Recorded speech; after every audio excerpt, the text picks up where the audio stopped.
Les aventures de Samuel Winston, le cri du kookaburra, chapitre 11.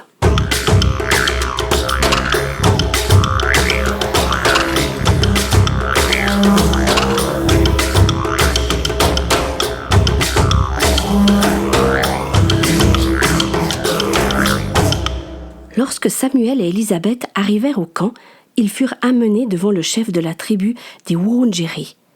Entouré de femmes et d'enfants, il était en train de mordre dans la cuisse grillée d'un animal dont la carcasse finissait de se consumer sur le foyer.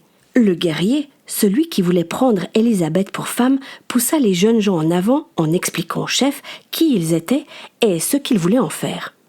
Samuel glissa un regard vers Élisabeth.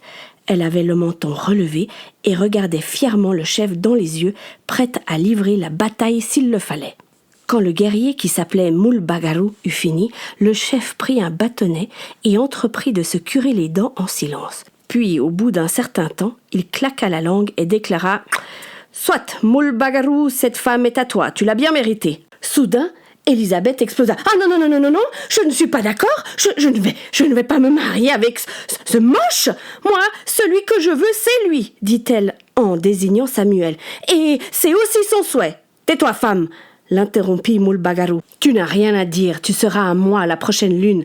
Jamais, cria Élisabeth en crachant par terre. Ça suffit, s'interposa le chef. Vous m'empêchez de penser avec vos cris.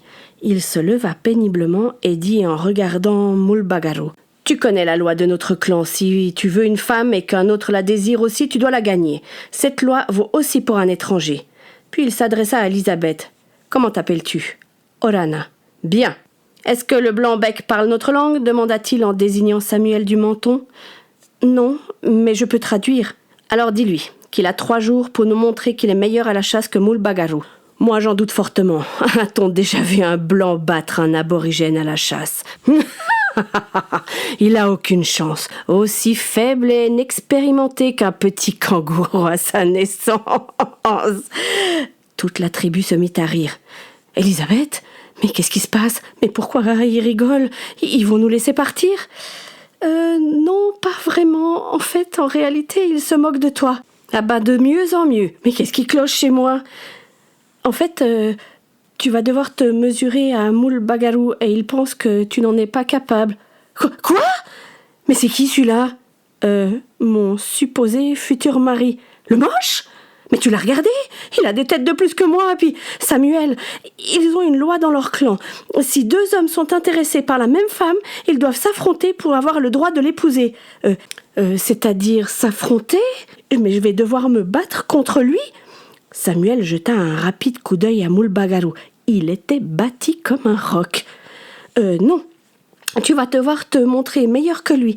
En fait, il faudra que tu prouves que tu es un grand chasseur et ramener un animal que tu auras tué. C'est le chef qui jugera lequel aura la plus belle proie. Samuel avait de la peine à rassembler ses idées. Attends. Si je gagne, je peux repartir avec toi.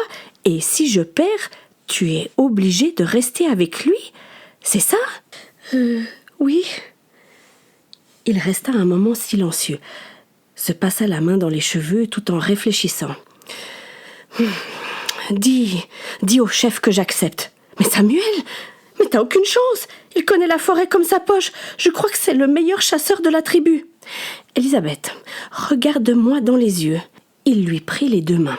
Je vais me battre pour toi. Oui, c'est vrai. Je ne suis pas un aborigène. Je suis nul comme chasseur et je n'ai jamais été tout seul dans cette forêt. Mais je te promets que je vais faire mon possible pour éblouir ce gros tas et tout le reste de la tribu s'il le faut, même si je dois y laisser ma peau. Oui, je préférais quand même que tu reviennes avec ta peau, murmura la jeune fille avec un sourire en coin. Oh, merci Samuel. Le chef avait décidé que la chasse commencerait le lendemain à l'aube. Il ne pleuvait plus. Il eut même une éclaircie alors que le soleil terminait sa course. Le ciel se teinta de rose et d'orange. Les feux furent ravivés et les hommes et les femmes se réunirent autour des foyers. Une vieille femme qui ressemblait à une tortue toute ridée, couronnée de cheveux blancs, s'avança lentement vers Mulbagaru, une calebasse à la main. L'aborigène avait orné son cou d'un collier composé de différentes dents d'animaux, ce qui renforçait son air féroce. L'ancêtre puisa un peu de peinture végétale blanche dans le récipient et l'appliqua sur le torse et les bras de l'aborigène en dessinant de longues bandes blanches. On lui donna une autre calebasse avec cette fois-ci de la couleur ocre. Elle traça des points tout autour du visage et des pommettes de l'homme. Au son des percussions et des chants de la tribu, elle se dirigea ensuite vers Samuel. Il allait aussi être peint. Il se laissa faire en regardant fixement en face de lui. La main rugueuse de la vieille femme courait sur sa peau, l'habillant avec les peintures. À chaque nouvelle trace, il se sentait plus fort. Le rythme des bâtons frappés les uns contre les autres lui donnait du courage. Lorsque la cérémonie prit fin, les chants se turent et le silence se fit peu à peu sur le campement. Élisabeth avait été emmenée et Samuel ne l'avait pas revue depuis qu'il avait accepté le défi. La fraîcheur de la nuit l'enveloppa. Une femme lui avait donné une peau de wallaby pour se protéger du froid. Celle-ci n'était pas bien grande, mais c'était mieux que rien. Samuel n'arrivait pas à trouver le sommeil. Il lui semblait que ça faisait une éternité qu'il avait quitté Londres. Tant de choses s'étaient passées depuis, mais à chaque épreuve, il avait pu compter sur des personnes de qualité. Le pasteur, lors du décès de sa maman, M. Robinson, son maître charpentier sur le bateau, Henry et Martha Baker, sa tante Alice, Benjamin, Lady Amelia et Butler. Il devait bien admettre que s'il n'avait pas rencontré Butler lors de son arrivée en Australie et surtout lors de son kidnapping par Jack, Samuel ne serait pas là aujourd'hui. Il n'aurait probablement pas trouvé sa tante. Il serait peut-être mort dans les mines. À cet instant, s'il y avait bien une personne qui aurait pu lui donner des conseils, c'était bien lui. Il parlait la même langue. Butler connaissait le bush et la forêt. Il savait chasser. Ce soir-là, alors qu'il apercevait à travers les arbres les étoiles scintiller dans le ciel, il regretta que Butler ne soit pas à ses côtés.